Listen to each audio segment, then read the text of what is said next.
Halo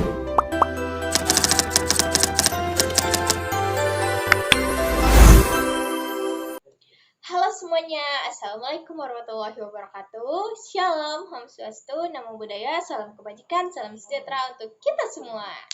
Perkenalkan, saya Vivi Damayanti dari kelas B IASR, Prodi Bisnis Digital. Saya akan menjelaskan tentang computing, components, processor, memory, decode, and more. Set the case.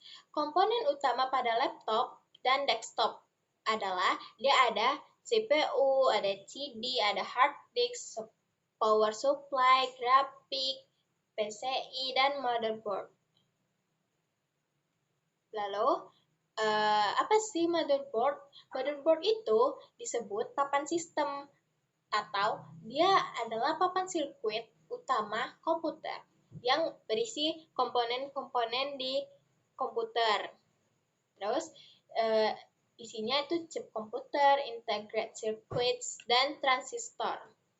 Lalu, selanjutnya ada prosesor atau CPU, Central Processing Unit, yaitu dia menafsirkan dan menjalankan instruksi dasar yang mengoperasikan sebuah komputer.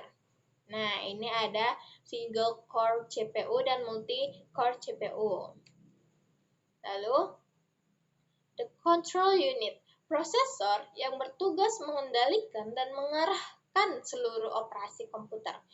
CPU berfungsi sebagai otak kecil yang mengatur alur kerja di dalam CPU. Lalu ada arithmetic logic unit atau ALU. ALU adalah bagian dari prosesor juga yang melakukan operasi aritmatika dan logika. Lalu ada machine cycle. Ada 4. Ada fetching adalah proses mengambil instruksi, program, atau data dari memori. Kedua ada decoding adalah proses menerjemahkan instruksi tersebut menjadi sinyal yang dapat dipahami komputer.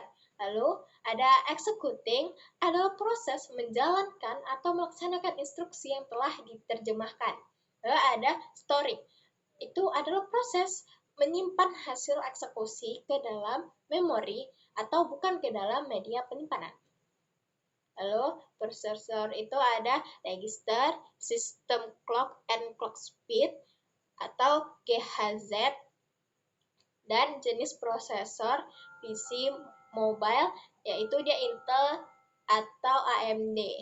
Lalu, ada teknologi pendingin atau dia contohnya heatsink dan liquid cooling. Nah, kita masuk ke cloud computing.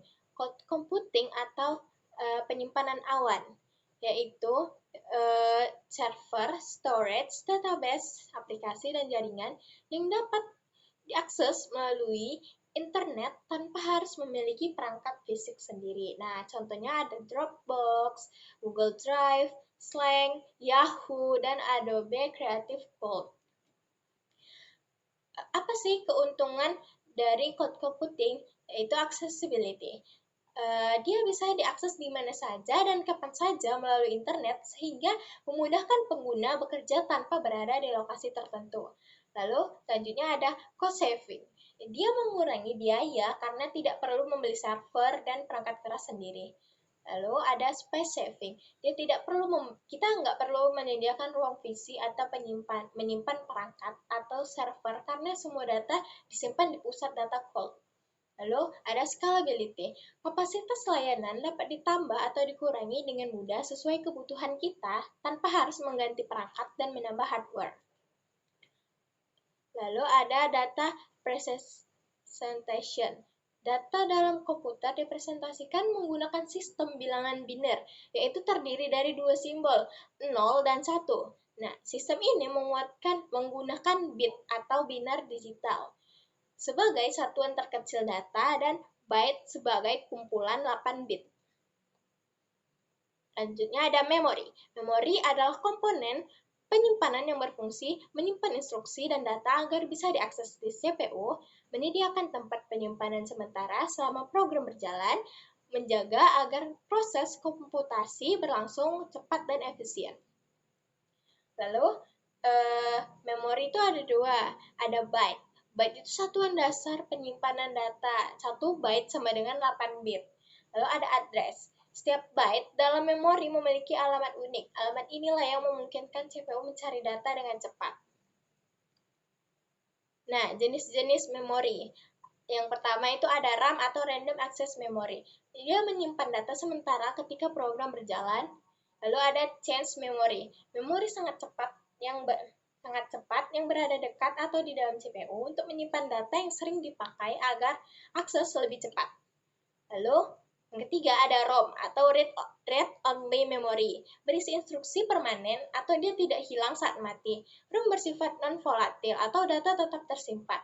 Yang keempat ada Flash Memory. Memori non-volatil seperti USB, SSD, dan kartu SD. Yang kelima ada CMOS, memori kecil yang digunakan untuk menyimpan konfigurasi sistem atau jam, tanggal, dan pengaturan BIOS. Lalu selanjutnya kita ke adapter card atau kartu tambahan. Adapter card adalah perangkat keras yang dipasang pada komputer untuk menambahkan kemampuan atau fungsi baru yang tidak ada pada motherboard stand.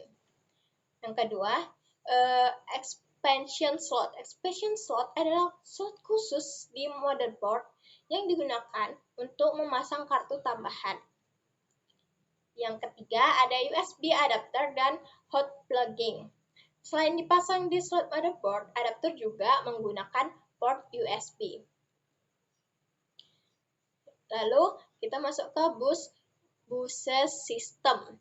Bus adalah jalur elektronik di dalam komputer yang digunakan untuk mengirimkan data, instruksi, dan sinyal kontrol antar komponen seperti CPU, memori, dan perangkat lain. Jenis-jenis bus itu apa sih? Jenisnya ada sistem front side bus atau VSB, menghubungkan CPU dengan memori utama atau RAM. Kecepatan bus ini sangat mempengaruhi kinerja komputer. Lalu ada backside bus, bus yang menghubungkan CPU dengan L2 dan L3. Lalu, terakhir ada expansion bus, menghubungkan CPU atau motherboard dengan perangkat tambahan atau adapter card.